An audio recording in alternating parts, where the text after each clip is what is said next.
Julia Scott is an intuitive money mindset and finance mentor. She has many years' experience as a chartered accountant, tax advisor, and wealth management specialist. She's also certified in money mindset and feng shui. Her passion for women's empowerment led her to address the gap in the market for female income growth and wealth creation. Julia is with us today to share how she helps women earn more, learn how to invest, and open our minds to align with money in a whole new and positive way. Welcome to Pure Health Hub, Julia.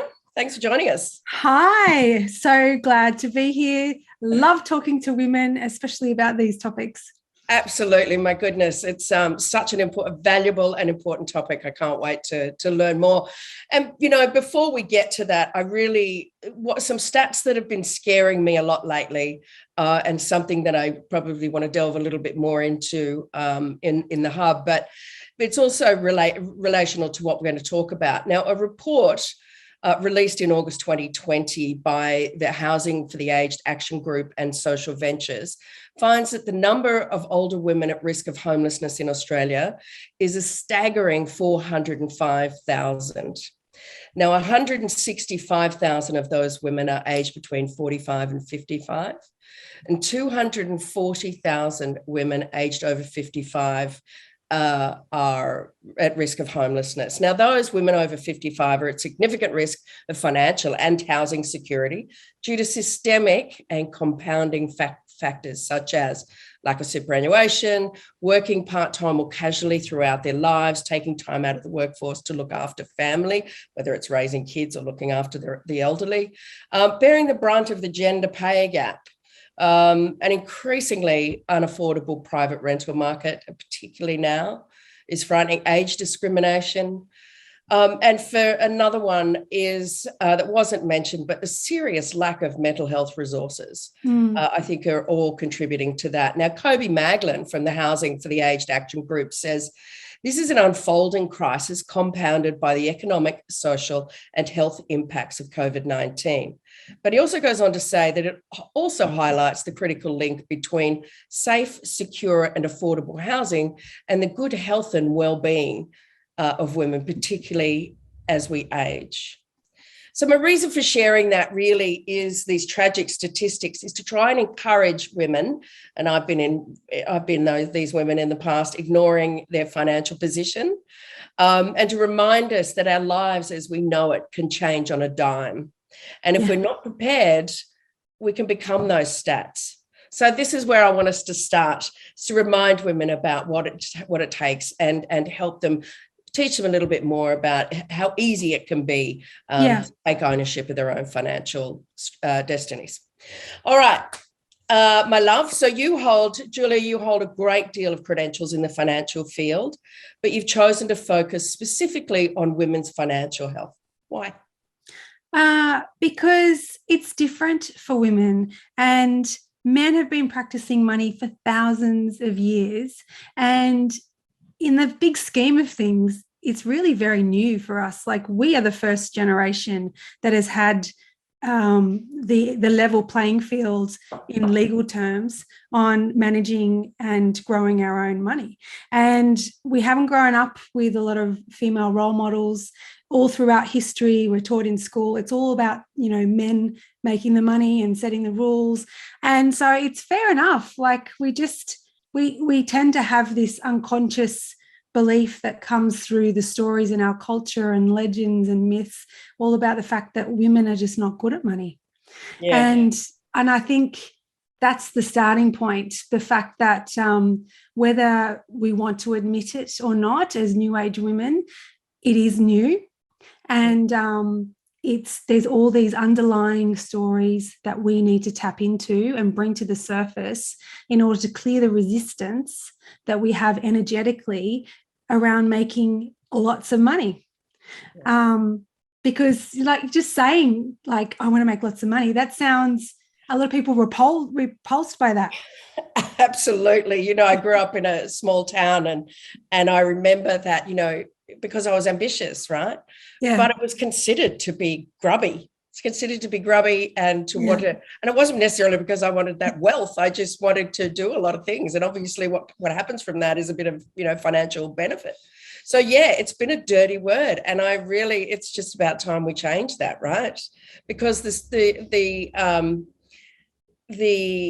psychology behind money, I know the blocks, and I've had massive blocks around it as well, so I totally understand. But yeah, I think you're right. We are like that first generation, right? Yes, most definitely. I just like even myself. I am a finance professional, and I found myself, before I started all this business, which this was the catalyst for it. I was in a marriage. I thought it was a happy marriage. I devoted myself to my children and my husband, and, let go of my career for a while to focus on building this home. And then one day I realized my husband wasn't who I thought he was. And I had to leave because I didn't want my children growing up thinking that was okay to be treated like that. And I found myself in a very difficult situation when he was able to cut me off financially. And I didn't know where our money was. I had no idea. And I thought, if that can happen to me as a finance professional, like, I should have known better, then it can happen to anybody, because it's not about whether you, the love and trust you have in your relationship. Any loving, trusting relationship needs to have a balance of respect and power. And even if only one of you is out in the workforce, you need to still act as a partnership and communicate on where the money is and make the decisions. Just like you can't leave the love up to one partner, you can't leave the money all up to one partner. You still have to take part in the talking about it. Great example, actually. It's balanced throughout the whole relationship, and sadly, that's a terrible story, but it's not uncommon, and it often is the catalyst for these businesses, which is why you have so much to share. So we understand that women are on average shortchanged in the salary stakes, but in your view, why is it that women, well, we've kind of spoken about it, but why are we, generally speaking, are not often great with personal money management? Go on. I think it goes back to what we were just talking about, the fact that we've been taught for so many years that money is not our domain. We're not supposed to be good at it. Yes, it's different now, but again, it just goes back to those archetypes that we've grown up with and we see in the movies from like 10 years ago even, and 50 years ago. It's also the fact that like we were talking before about why it's happened with the women in that 55-year age group and where they've fallen through the cracks. Because yes, we have had a lot of progress in women's movement and feminism and women taking control of their money, but and women have, are now divorcing more than ever before because like they realize their worth. And but I think there's still a gap for these women in the 55 and over age group, because they really, it is very, very new for them. Like I'm in my 40s, and it's even for me, like it's still a new concept, but for them, they're still sort of over in that next age group. And I think it's a lot of it's mindset. So the courts basically used to say that, and the lawmakers used to say that women weren't capable of making financial decisions. So up until the 70s and even the 80s, there were laws that existed that said that women couldn't enter into financial contracts or into get a line of credit without her partner co-signing, even if she was a breadwinner. Like, that plays with your mind. I know. That's right. And it does play with your mind, right? Which is the point, is because this just subconsciously has been going on since we're in the womb.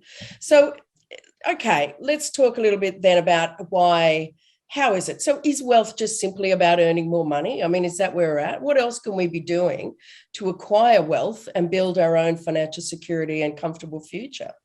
Well, first of all, I want to say it's never too late to start, even if you're in your 60s. Like, it's never too late to start. There are plenty of examples of women starting businesses in their 50s and 60s that are now worth millions, if not billions.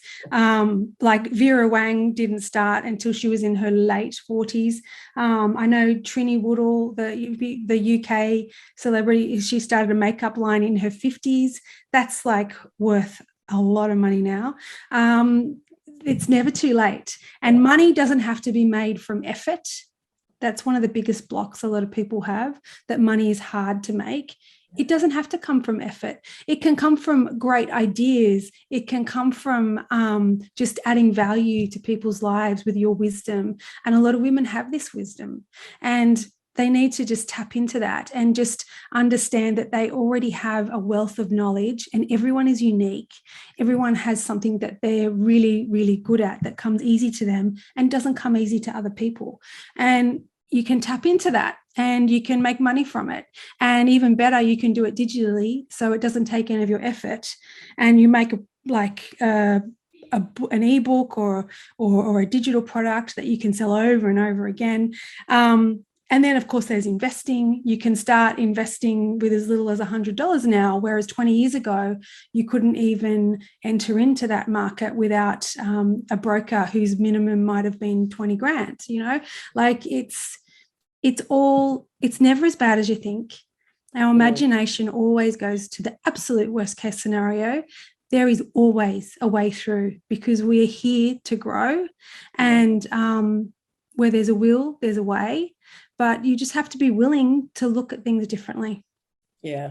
Yeah. And I think that's a big thing. I mean, as you say, and the way we are now, particularly even COVID has driven this as well, this digital, more so digital business, like, the online courses and things like that, and sharing and imparting all of that information that we've got.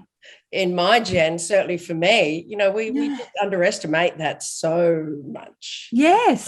So yeah, I'm seeing now so many younger women like you who are doing some great things and imparting all of that knowledge. And I think that's, what I'll learn from, and then, I'll pass on what I've got for somebody else. I think such a wonderful way of sharing that knowledge.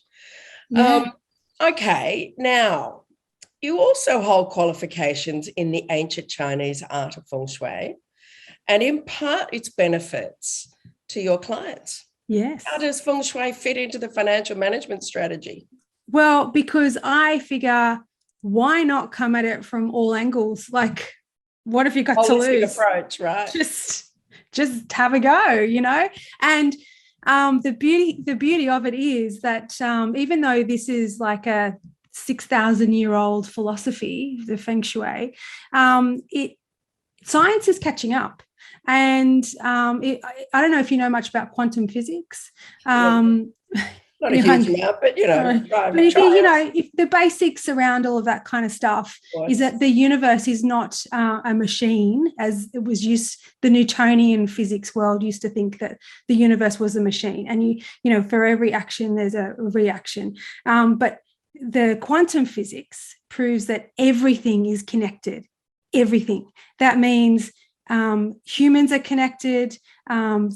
To the earth, and to even this desk that I'm sitting at. If you look at this under a high-powered microscope, there's particles moving, and so that's energy. It's just a denser form of energy. And so what feng shui talks about is the fact that how everything is energy, and everything interacts with you and your personal energy, and your space becomes a mirror for what's going on in your internal world.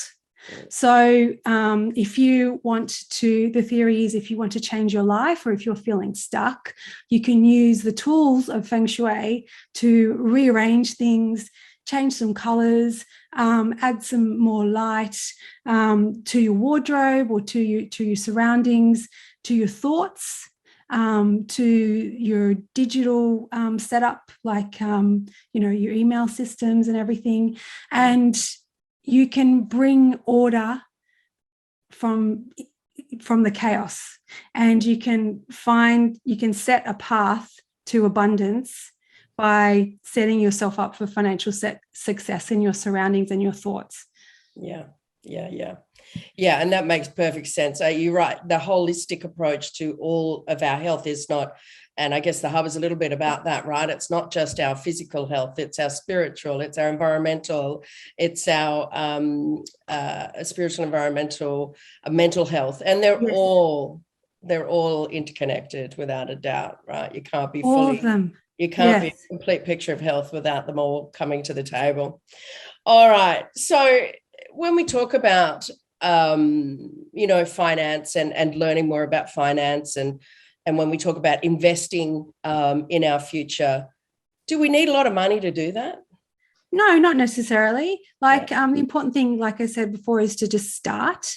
And like anything in life, like when we learn to walk, like with everything, there's always a first step. You're not going to just jump straight in there and be like, the Wolf of Wall Street trading millions and billions. Like that's not realistic. But the thing is, if you don't start, how can you ever get further from where you are? Like there is a path there, and you just have to be willing to try. And you make it into a system so that it's automated and it happens without your interaction. So it's happening behind the scenes. And that way you're not tempted to sabotage it. And it's never an intentional sabotage, just like with your health. A lot of us sabotage our health as well. It's never intentional, but if you can make it more automated and going on behind the scenes, then it's more likely to work faster. Yeah, so I'm a big fan. You don't need a lot to start with. No, you can start not at all. And go through. So what you do really is about teaching women where to start. Yes. And then, they can take it from there, or you can provide an ongoing, support network or whatever. Yeah, I believe the starting point is not the actual money itself. The starting point is up here. It's getting your head around the fact that this is possible. Stop freaking out. Everything's going to be okay. So that's one of the mantras that I use. I have it written all over the house. Everything is working out for me now. Everything is okay. There is nothing serious going on here. No one's going to die. Okay. It's like, it's money. It's going to be okay. So if you can get yourself out of the fight or flight and out of that whole stress, because your IQ drops by like at least half when you're stressed, and you cannot make good decisions. So that's the first step. Calm yourself. So it's about it's completely mindset. And that's where you where that support comes in, because absolutely we talk about money. I'm fine, it's not P&L in a company or a corporation. It's fine. It comes to you personal. Yes. Like, oh my gosh. Yes, because it's not yours. And that goes back to like when I first started this business, when I found myself in that difficult situation, getting divorced, I found it really easy to look after other people's money, to invest for them, to do all their accounts and make financial decisions for them. But when it came to myself, because it had been so many years since I'd made my own financial decisions, I had forgotten how emotional it is. And that's when I had the epiphany. It sounds so obvious now, but money is emotional, and you can have all the skills in the world, but even the accountants and financial advisors, they're actually the worst at managing their own money. Just like doctors' children are always sick and plumbers have leaky taps, because you're doing it all day long and you forget to do it to yourself. So the mindset part is massive. And if you can, first of all, believe that it's possible and get out of stress, and then you can set goals, because a lot of us are afraid to set goals. And it sounds so silly when you say that out loud, because what is the problem? But I will say to someone, why haven't you set a goal? And they're like, oh, but like, what if it doesn't come true? And I'm like, but what if it does? What if it does? You're setting yourself up for failure. If you're not even going to allow yourself to go there, you've already failed. You have to take the first step. It's like, just allow your mind to play with what would be possible if there were no limits, because deep down within all of us, when you're in alignment with who you really are, you know what your desires are. You know how much you want to make the life of your dreams happen. And it's about being able to give that desire an outlet. And I call it more of a financial vision board. And you need to be aligned with what it's going to feel like when you have reached that goal. It's not necessarily about a specific number or any things you have to tick off on a list. It's about identifying the feeling of, I know how I'm going to feel when money is no longer a problem for me, and tapping into that. And you become you tune into the radio station of wealth, and you can hear the songs, the wealth songs, and you can follow the instructions. But if you're not tuned into it, you won't hear it because you'll be on another channel.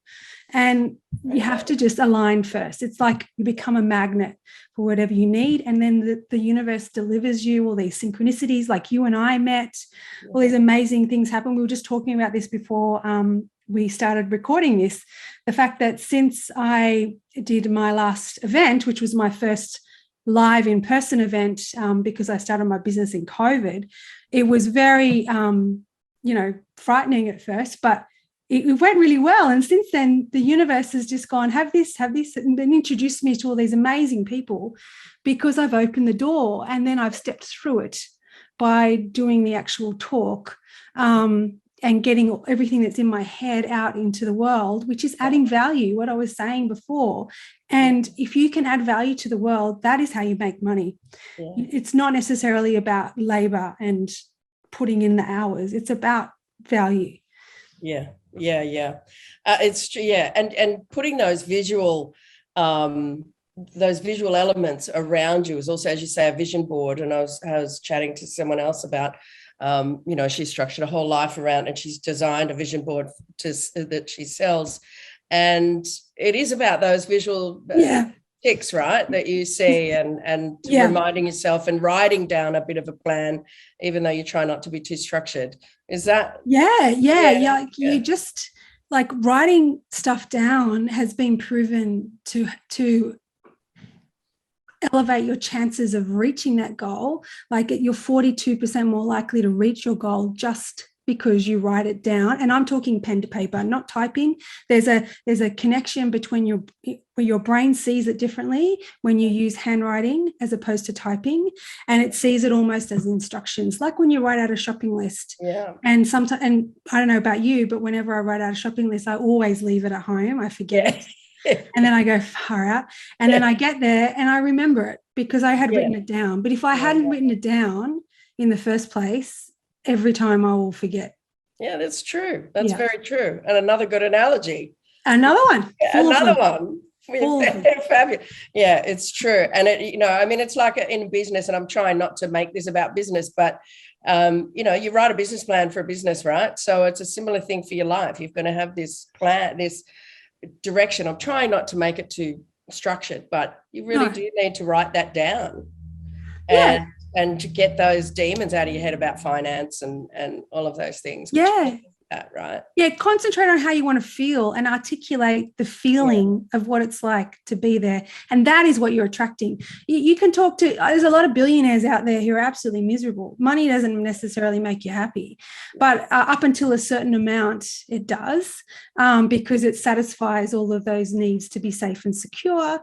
So I think they did a study in the US, and up until, I think, $80,000 a year, people need that money in order to feel safe and secure. But every dollar received after that 80,000 has diminishing utility of return. So you're not necessarily getting as much value out of every other dollar in your lifestyle and your well-being. Yeah. Gotcha. All right. Now we're going to try and do this 60-second challenge. Oh, God. Okay. We'll see how we go, huh? But I think the critical thing here is, what are your top 5 essential money habits tips for women? The first one is to automate your finances. And the first step of automation is to build a savings account. So that needs to be at least 6 months of emergency expenses, so you always feel safe. And then once you've reached that, keep that there and redirect that money to investing. Building an investment portfolio of some kind, so you can make money from money. It might even be investing for yourself. The third step would be positive mantras all around the house, on your phone, everywhere you can find. It's easy to make money. Money comes to me easily. I am a magnet for wealth. And then the fourth one would be just who you hang around with. Make sure you hang around with people who you aspire to be like, not the other way around. And the fifth one would be to get familiar with your goals and journal about every day about gratitude for where you are, because if you're not happy where you are now, no matter how dire the situation, your money is not going to change that, because money doesn't change you, it just amplifies you. Yeah, brilliant. I probably went way over. Well done. No, actually, I think you're pretty close. Oh, so good. Well done. Okay. And there's such great tips there, going through, reminding everybody to obviously write them down, the vision board all over the house, those sorts of things. Yeah. Are all fabulous. And I don't think many of us are doing it. No, I do have a bonus tip though. Oh, yeah. And it's really easy and everyone can do it like right now, is to declutter something in your life. Like, decluttering is a magical feng shui tool, and it just creates clarity and it helps you to make space for new energy to come into your life and new ideas and connections. So whether it's cleaning out the fridge or shaving your legs or clearing out your text messages. I did it the other day, and because I tell people to do it all the time, and then I'd cleared out everything except for my emails, and I had 7,000 unread emails, and I was like, oh my God, I need to do this. So, but as soon as I did that, so many new opportunities came to me, like within hours. Like you sat and do that straight after we're finished. Yes. I'd be the same. I'd have thousands. But the secret is to set an intention first, right? So that magnet that we were talking about, then tuning into the vibration, tune into, like, if you're feeling stuck and stressed about money, you just tune into the fact that, right, I'm setting an intention that I always have more than enough money and everything is okay and I am well. And then you go and you do whatever your decluttering is with that in mind and feeling like that's coming, and it will come. Yeah. There'll be something. I'm going to hold you to that on that note. So lovely to see you again, Julia. Thank you so much for joining us on Pure Health Hub. I hope we get to chat to you again. Yes, I think what you've got to share for us is invaluable and obviously added value all the way. Thanks for joining us, Julia. Appreciate it. Thanks for having me.